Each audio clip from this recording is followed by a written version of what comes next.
తెలుగు రాష్ట్రాల్లో కూడా గ్యాస్ సంక్షోభం కొనసాగుతోంది. ముఖ్యంగా హైదరాబాద్లో గ్యాస్ బుక్ చేసుకునేందుకు ప్రజలు ఇబ్బందులు పడుతున్నారు. బుకింగ్ యాప్స్ పనిచేయకపోవడంతో ఆందోళన పడుతున్నారు ప్రజలు. గ్యాస్ ఏజెన్సీల ముందు క్యూ లైన్లు కట్టి గంటల తరబడి వెయిట్ చేస్తున్నారు. సమయానికి గ్యాస్ బుక్ కాకపోవడంతో కట్టెల పొయ్యిపై వంట చేస్తున్నారు. ఇప్పటికే నగరంలో కొన్ని హోటల్స్ మూతపడ్డాయి. మరికొందరు ఆన్లైన్ సర్వీసులు ఆపేశారు. హాస్టల్స్లో పరిమిత మెనూను తీసుకొచ్చారు. అంతేకాదు కొన్ని హోటళ్లలో కట్టెల పొయ్యిపై వంట చేస్తున్నారు. హైదరాబాద్లో సీఎన్జీ గ్యాస్తో నడిచే ఆటోలు కూడా చాలానే ఉన్నాయి. తాజా గ్యాస్ సంక్షోభంతో ఆటో డ్రైవర్లు కూడా ఇబ్బందులు పడుతున్నారు.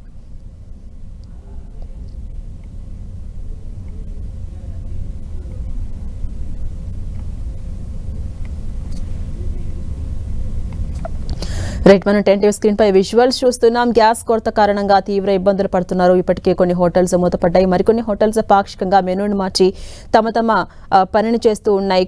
కొన్ని వంటకాలను మాత్రమే కట్టెలపై వినియోగించి మరీ ప్రజలకు అందించే ప్రయత్నం చేస్తున్నాయి. అటు హాస్టల్స్లో అయితే మరింత దయనీయమైన పరిస్థితులు కనిపిస్తున్నాయి. రోడ్డుపై కట్టెలపై పెట్టి మరీ మధ్యాహ్నం లంచ్ మాత్రమే అందించే విధంగా వంటకం చేస్తున్న దృశ్యాలు కూడా మనం 10 టీవీ స్క్రీన్ పై చూస్తున్నాం. ఇలా ఒక్క ఆంధ్రలోనే కాదు, దేశవ్యాప్తంగా ఈ గ్యాస్ సంక్షోభం కొనసాగుతోంది.